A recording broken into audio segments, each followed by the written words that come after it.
Hasil penelitian yang dilakukan oleh Indonesian Career Center Network atau ICCN menyatakan bahwa sebanyak 87% mahasiswa Indonesia merasa salah jurusan.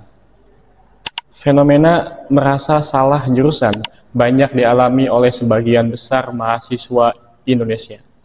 Tentu saja hal ini tidak bisa kita anggap sepele, karena fenomena ini sangat berdampak signifikan baik untuk mahasiswa pada saat menjalani perkuliahan maupun untuk masa depannya.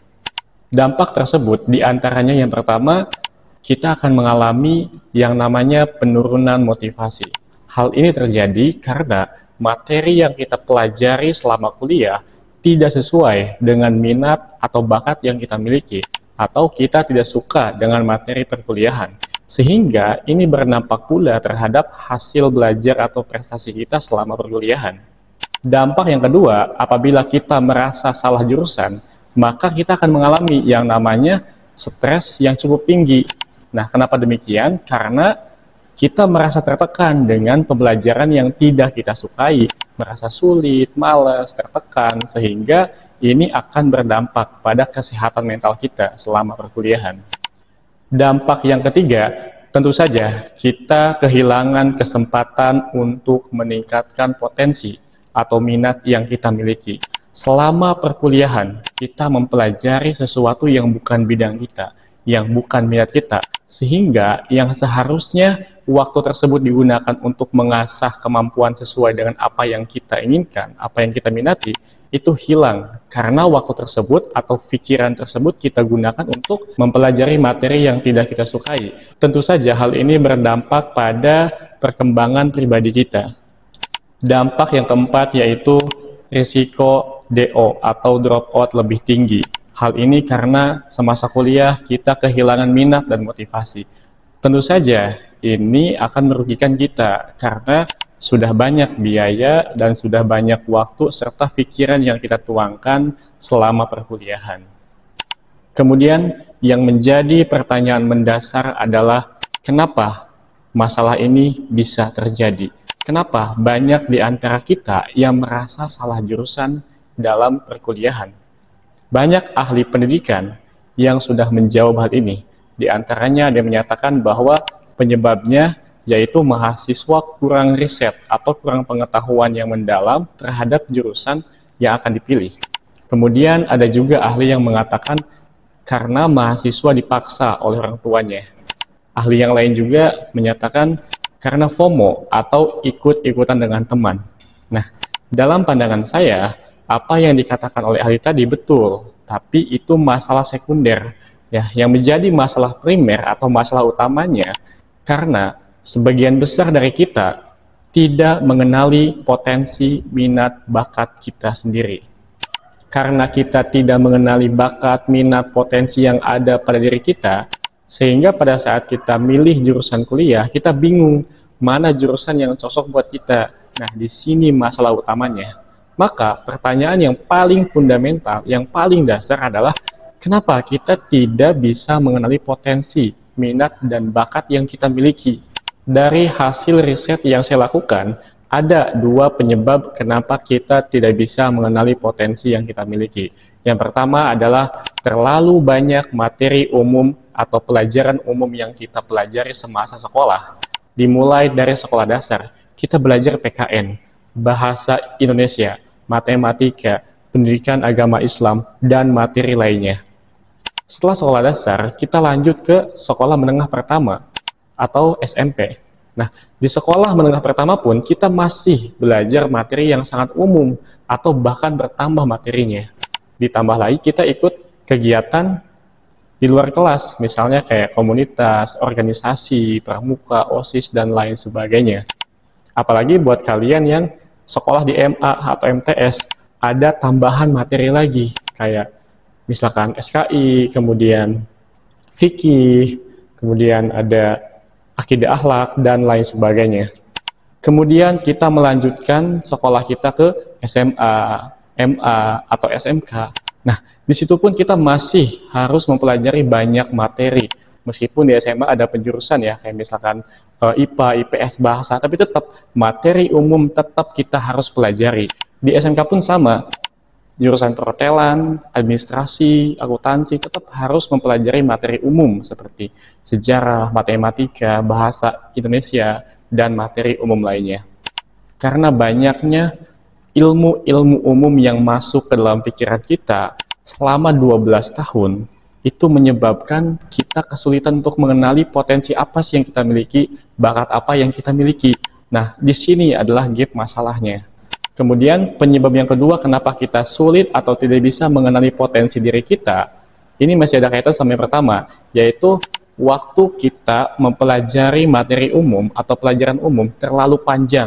Dari kelas 1 SD sampai kelas 12 SMA. Selama 12 tahun kita mempelajari materi umum, sehingga kita lupa untuk mengenali potensi atau bakat yang kita miliki itu di bidang apa. Karena banyaknya materi yang masuk ke kita. Nah, maka dari itu, saya memberikan pendapat akan lebih baik kalau kita mempelajari materi umum sampai SD saja. Oke lah, kalau untuk sekolah dasar, penting kita belajar matematika, menghitung, perkalian, atau mata pelajaran lainnya seperti bahasa Indonesia, kemudian belajar akhlak, itu penting untuk masa depan kita. Namun, saya rasa cukup sampai sekolah dasar saja kita mempelajari materi umum.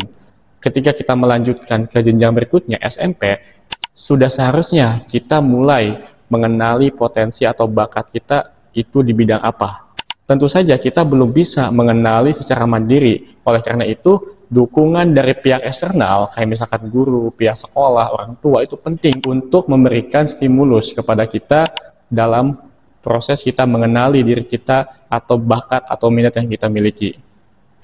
Misalnya waktu SMP, pendidik memberikan tes kepada siswa terkait dengan minat, bakat, atau hal-hal yang siswa sukai. Nah, hasil dari tes itu bisa menjadi salah satu acuan apa langkah selanjutnya yang bisa dijalani oleh siswa. Misalnya, hasil tes menunjukkan bahwa siswa lebih suka bidang seni. Maka saat itu juga pendidik harus mengarahkan siswa untuk mempelajari seni. Atau hasil tes siswa yang lainnya menunjukkan minatnya ke sepak bola. Maka pendidik harus mengarahkan siswa berlatih sepak bola saat itu juga. Nah, masa-masa SMP inilah siswa mulai bisa mengenali potensi, minat, dan bakat yang ia miliki dengan bantuan dari pihak eksternal. Ketika siswa melanjutkan sekolah ke tingkat SMA, nah dia sudah punya pengetahuan tentang minat yang dia miliki itu di bidang apa. Misalnya tadi, minatnya bidang seni, maka sekolah SMK pun atau sekolah SMA harus memberikan jurusan yang bisa menghandle atau yang bisa memberikan wadah kepada siswa tersebut dalam mempelajari seni atau bidang-bidang yang lainnya seperti olahraga, musik, kemudian bidang agama, bahasa, sains, fisika, dan bidang-bidang lainnya. Jadi pada intinya sekolah SMA itu siswa sudah mengalami penjurusan di bidang apa dia minatnya. Nah, sehingga ketika siswa tersebut sudah mengetahui dan sudah menjalani serta berlatih meningkatkan potensi yang ada dalam dirinya, pada saat dia melanjutkan perkuliahan, dia nggak bakal bingung karena udah tahu dia di bidang apa minatnya. Nah, hal ini tentu saja bisa meminimalisir siswa dalam memilih jurusan perkuliahan. Nah, itu dia solusi yang bisa saya berikan. Tentu, secara teori ini sulit karena harus merubah semuanya. Tapi, apa salahnya untuk mencoba dan belajar dari negara lain dengan kualitas pendidikan yang lebih tinggi daripada kita? Oke, nah bagaimana kalau kasusnya atau masalahnya kita sudah kuliah nih, dan kita merasa salah mengambil jurusan? Itu bagaimana? Karena kita sudah terlanjur. Nah, tentu saja, salah jurusan bukan akhir dari perjalanan, atau akhir dari kehidupan, atau kegagalan dalam mencapai masa depan. Masih ada hal-hal yang lain yang masih bisa kita lakukan untuk memperbaiki kesalahan kita dalam mengambil jurusan. Yang pertama yaitu kita coba merenungkan untuk mengenali minat dan bakat kita. Kita hobinya apa sih? Apa hal yang kita sukai? Bidang apa yang pengen kita geluti? Nah, setelah kita mulai coba merenungkan untuk mengenali minat dan potensi kita apa, selanjutnya adalah mengambil mata kuliah tambahan. Nah, biasanya ada beberapa kampus yang membuka perkuliahan umum untuk semua mahasiswa dari kampus manapun. Nah, kalau kita mendapatkan informasi seperti itu, jangan sia-siakan. Coba kita ikuti mata kuliah yang sesuai dengan bidang atau minat atau potensi yang kita miliki. Solusi yang kedua yaitu konsultasikan masalah kita dengan dosen. Dosen yang punya pengalaman lebih expert daripada kita tentu akan memberikan masukan yang bisa memotivasi atau bisa kita jadikan acuan untuk langkah kita ke depannya seperti apa. Solusi yang ketiga yaitu kita bisa melakukan magang atau kerja sampingan sesuai minat kita di bidang apa. Misalnya kita kuliah ekonomi, dan ekonomi itu bukan bidang kita. Kita hobinya hukum. Saya punya potensi di bidang hukum, maka kita bisa magang ke instansi hukum. Hal ini tentu saja bisa melatih atau meningkatkan potensi yang kita miliki. Solusi yang keempat yang cukup mudah yaitu kita gabung dengan komunitas, klub yang ada di kampus kita. Misalnya saya kuliah di jurusan ilmu sosial. Nah, ilmu sosial bukan yang saya minati misalnya. Nah, yang saya minati adalah futsal. Nah, maka saya bisa mengikuti atau bergabung dengan komunitas atau klub futsal yang ada di kampus saya. Itu contohnya seperti itu. Nah, sebetulnya sesuai yang saya katakan tadi bahwa merasa salah jurusan itu bukan akhir dari segalanya. Bukan berarti kita gagal, bukan berarti kita merasa kayak, oh ini saya udah ngambil langkah nih, maka saya bakal susah buat capai cita-cita saya. Sebagai inspirasi, banyak tokoh dunia yang kita kenal mengalami hal yang sama dengan apa yang kita alami. Misalnya ada tokoh dunia bernama Bill Gates. Nah, siapa sih yang nggak kenal Bill Gates? Microsoft yang kita gunakan untuk perkuliahan setiap hari, yang menciptakan adalah Bill Gates. Nah, mungkin kita berpikir bahwa Bill Gates semasa kuliah mengambil jurusan komputer, sehingga dia bisa menguasai coding dan membuat aplikasi yang sangat bermanfaat seperti yang kita kenal sekarang. Tapi pada kenyataannya, Bill Gates pada saat kuliah, dia mengambil jurusan hukum. Jauh banget kan antara hukum dengan teknologi atau Microsoft. Nah, namun kenapa dia bisa begitu sukses dalam mengembangkan Microsoft? Karena dia punya tekad, minat yang kuat. Dia pada akhirnya menjadikan dia sebagai salah satu orang paling berpengaruh dalam dunia teknologi. Tokoh yang kedua datang dari dunia fashion, yaitu Ralph Lauren. Nah, Ralph Lauren merupakan tokoh fashion terkemuka yang berasal dari Amerika Serikat. Ia pada saat kuliah tidak mengambil jurusan fashion, tapi mengambil jurusan bisnis. Setelah mengalami beberapa pertimbangan, akhirnya Ralph Lauren mulai mencoba untuk keluar dan menggeluti atau melatih potensi yang dia miliki dengan cara bekerja di dunia fashion.